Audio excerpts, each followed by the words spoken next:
I'm interested in NFL on CBS. Of course, you've had a record regular season. We're anticipating record eyeballs for Sunday.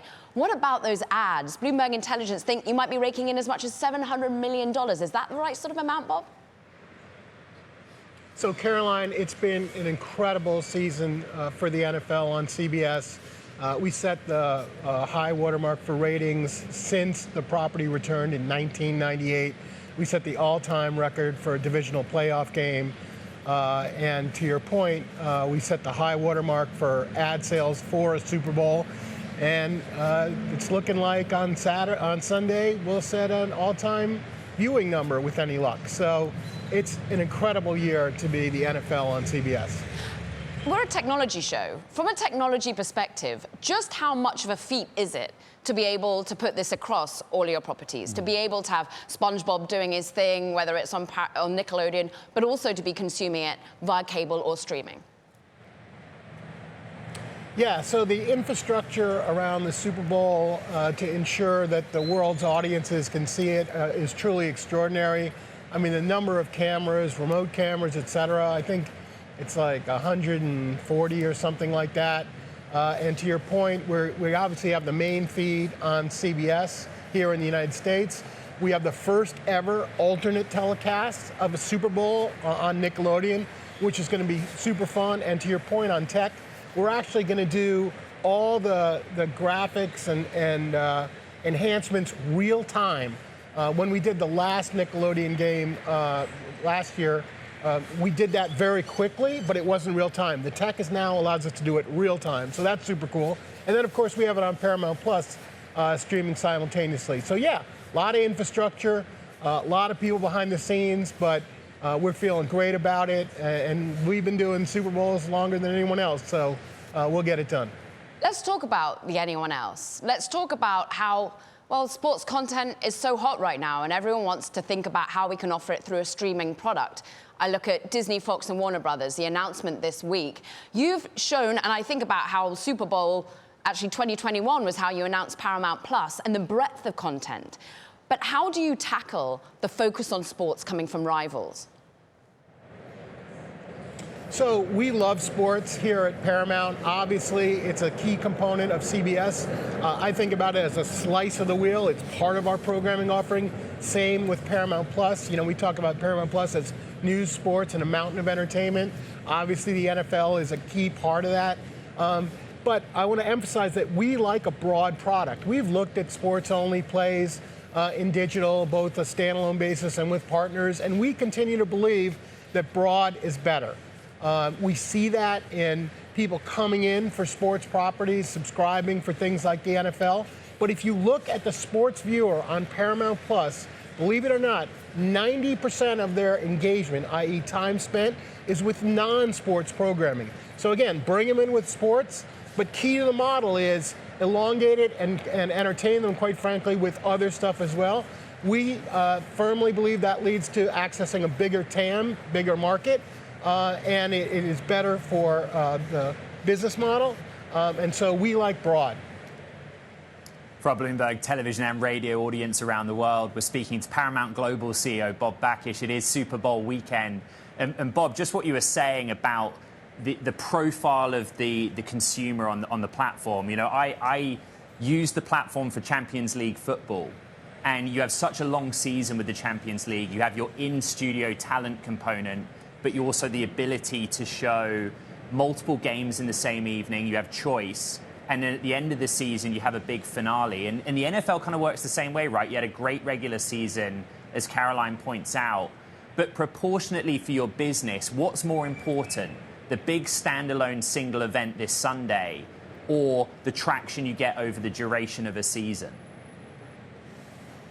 So a couple things. As we said, you know, the NFL this season set a record for CBS in terms of viewership since 1998, which is pretty extraordinary. And clearly, the divisional playoff game, which also set an all-time record, was important. But I think it's the arc of the whole thing. And frankly, there's nothing like the Super Bowl in the world. And obviously, that's a big event for us. But you mentioned UEFA, too. We love UEFA. As you know, the UEFA season is going to start right after the American football season. And that is also a great product for fans of Paramount Plus, and we just extended that deal, and the new format for UEFA includes a more exciting, sort of call it playoff format. So again, great product, and we do see people consuming that product alongside entertainment product. So we love sports, we love the NFL, we love UEFA, and we love it as a part of Paramount Plus. I found it interesting what you said about the consumption of non-sports content. Halo Season 2, prime example of that. You talked about UEFA following the Super Bowl. How much will you be putting into advertising this weekend? So while you've got all those eyeballs, you can say, hey, this is what else Paramount Plus is offering in the coming weeks and months. Great point. We are using the Super Bowl as a showcase for Paramount Global. I'm sitting here at our CBS set on the Strip in front of the Bellagio. We had CBS Mornings going from here today and yesterday, and we have other properties operating here in Vegas. We are also using the Super Bowl as a promotional platform. So you see a new Pluto look and feel brand campaign rolling out. You see Paramount Plus spots. You see the Bob Marley movie, which is opening on for Valentine's Day weekend. So yeah, we're showcasing Paramount Global to the biggest audience in the world on the biggest weekend in the world. And frankly, it's great to be in Vegas. It's electric. Bob, people see value, a lot of value in your content, and people therefore see value in your company. And we know there's been plenty of reports of a $14 billion offer for the business. Are you for sale? So look, as a management team and our board of directors, we are focused on shareholder value creation. The most predictable route to that is execution. So we are laser focused on execution, driving Paramount Plus, elongating earnings in the traditional media sector, opening movies, et cetera. But simultaneously or in parallel, we continue to look at other options as we have been, including transactional ones. So again, a lot of activity, but I think what's important about it is it really shines a light on the incredible value of Paramount Global. We have an unmatched content engine in terms of our studios, new production, whether that's episodic series or films, as well as irreplaceable libraries across demographics, whether it's kids with Nickelodeon, adults, et cetera. So it's an extraordinary asset. We're focused on maximizing the value of that asset, again, day to day through execution, but also continuing to look at other routes. And this is a sensitive one, Bob, but we've had analysts come on the show and say, you know, there are just too many players in the space. And you've got to be huge. You can't even just be medium-sized.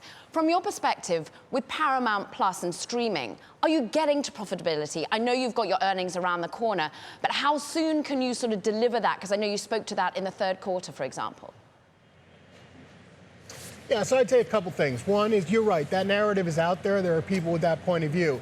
But I'd point to our third quarter call, where we continued to show Paramount Plus is a growing service, continues to have the most net adds of any streaming service since we launched. Point one. Point two is on our third quarter call, we talked about the fact that we expect, and I have to be careful with my word choice here because as you point out, our fourth quarter call is in 2 weeks, but we expect 2022 was in fact our peak streaming investment, not 2023, which we guided to. That says we're ahead of plan on the path to profitability for streaming, and we're very excited about 2024, but I'll have to leave it at that until our earnings call in a couple weeks where we'll have more to say.